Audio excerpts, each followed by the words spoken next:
Hello friends, welcome back to our video guys. In this video we are going to discuss about breathing pattern during Surya Namaskar. As you all know from ancient time, our yoga poses has an immense effect of breathing pattern. How you are breathing during any step or any yoga pose. Guys आप लोगों को किस step में exhale करना है और किस step में इनहेल, ये काफ़ी इंपॉर्टेंट होता है अगर आप कोई योगा पोजेस परफॉर्म कर रहे हो तो। और जैसे कि आप लोग जानते हो, सूर्य नमस्कार 12 योगा पोजेस का समूह है जिन्हें हमें सही तरीके से परफॉर्म करना चाहिए अगर हमें प्रॉपर बेनिफिट्स चाहिए।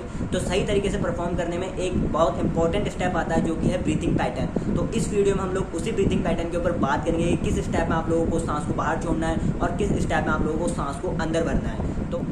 तो यार सबसे पहले जो इम्पोर्टेंट चीज़ है वो ये है कि आप लोगों को सूर्य नमस्कार की हर स्टेप को प्रॉपरली परफॉर्म करना है। जिस तरीके से वो पोस्चर है, जिस तरीके से पोज है, उसी तरीके से आप लोगों को उसको परफॉर्म करना है। उसमें कोई अपनी तरफ से मॉडिफिकेशन नहीं करना है। काफ़ी जगह मैंने देखा है कि लोग योगा पोजेस को भी काफ़ी फास्टली करने लगते हैं कि उन्हें कार्डियो करना है, उन्हें फैट लॉस करना है, तो वो योगा पोजेस को भी एज अ कार्डियो करने लगते हैं। तो सामने दिख रहा होगा किस तरीके से मैंने सूर्य नमस्कार को परफॉर्म करा है। तो सबसे पहले आप लोगों को इस पोस्चर में आ जाना है, इस पोजीशन में। इसका नाम है प्रणाम आसन। इसके ड्यूरिंग आप लोगों को अपनी सांस को अंदर भर लेना है, इनहेल करना है और फिर हाथों को धीरे धीरे नीचे ले जाते हुए आप लोगों को सांस को बाहर छोड़ना है, यानी एक्सहेल करना है। फिर आप लोगों को बैकवर्ड बैंड होने के लिए तैयार होना है। बैकवर्ड बैंड होते हुए अपने हाथों को धीरे धीरे पीछे लेके जाना है और इस ड्यूरिंग आप लोगों को इनहेल करना है। जब आप लोग बैकवर्ड बैंडिंग कर रहे हो तो आप लोगों को ये बात ध्यान रखना है कि जितना आपकी कैपेसिटी है उस अकॉर्डिंग आप लोगों को करना है। अगर आपके बैक में पेन है तो आप लोगों को ज़्यादा स्ट्रेच होने की कोशिश नहीं करनी है। जितनी आपकी कैपेसिटी है उस अकॉर्डिंग आपको पीछे झुकना है और फिर धीरे धीरे आप लोगों को सांस को बाहर छोड़ते हुए सामने की तरफ आना है और अपने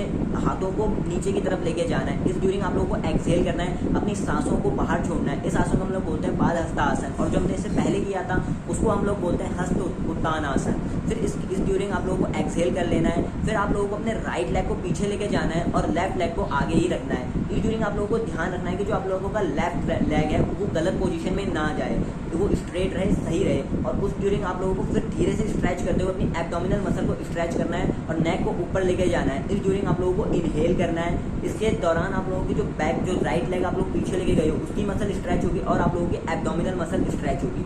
फिर आप लोगों को धीरे धीरे बैक जाना है, एक्सहेल करते हुए और पर्वतासन में आना है। पर्वतासन में आप लोगों को होल्ड करना है और इसी ड्यूरिंग आप लोगों को इनहेल भी करना है और फिर धीरे धीरे वापस से नीचे आते हुए आप लोगों को एक्सहेल करना है, अपनी सांस को बाहर छोड़ना है और इस आसन में आ जाना है। इसको हम लोग बोलते हैं अष्टांगा नमस्कार, क्योंकि इस ड्यूरिंग आपके बॉडी के 8 बॉडी पार्ट्स जमीन पे टच हुए होते हैं। आप इस ड्यूरिंग आप लोगों को एक्सहेल करना है और फिर इसके दौरान आप लोगों को इनहेल करते हुए भुजंगासन में आना है। भुजंगासन में आप लोगों के abdominal muscle, chest muscle, back muscle stretch होगी। बट आप लोगों को ध्यान रखना है कि आप लोगों को हाथों को सीधा करने के चक्कर में अपनी कमर को और सामने की जो आपका बॉडी पोस्चर है, एब्डोमिनल मसल है, उसको जमीन से पूरा नहीं उठा लेना है। जमीन के कांटेक्ट में रखना है आप लोगों को अपनी कमर को और इस तरीके से कुछ स्ट्रेच करना है। इस ड्यूरिंग आप लोगों को इनहेल करना है और फिर एक्सहेल करते हुए फिर से नीचे जाना है और यहाँ से आप लोगों का योगा पोजेस का उल्टा गर्म शुरू होगा। यानी जितने भी योगा पोजेस हमने पहले करी हैं इस दौरान पांच योगा पोजेस या 6 योगा पोजेस, तो फिर इसके बाद आप लोगों को वापस से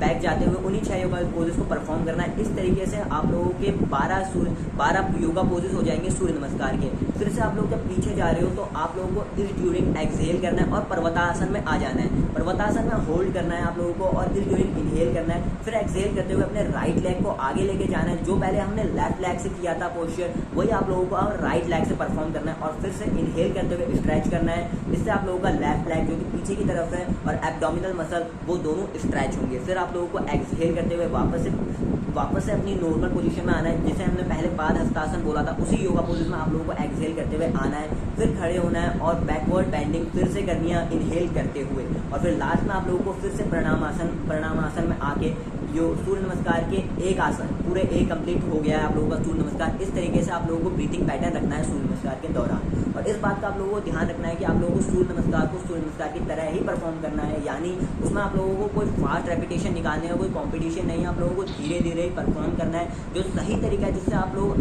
हर योगा पोज में जो 12 योगा पोज है उनमें होल्ड कर सकें और आपकी बॉडी उससे एनर्जेटिक फील कर सके बाद में। क्योंकि मैं इस योगा सूर्य नमस्कार को धीरे धीरे करता हूँ तो इससे करने से मेरी बॉडी रिलैक्स भी रहती है और एनर्जेटिक भी फील करती है। काफ़ी जगह अगर हम लोग बात फास्ट करते हैं तो हमारी बॉडी में इंजरी होने के चांसेस भी रहते हैं। तो यार इस वीडियो में इतना ही। एट लास्ट आप लोगों को योगा करते रहना है ताकि स्वस्थ रहें और अपनी डाइट का भी प्रॉपर ध्यान रखना है। मिलते हैं अगली वीडियो में।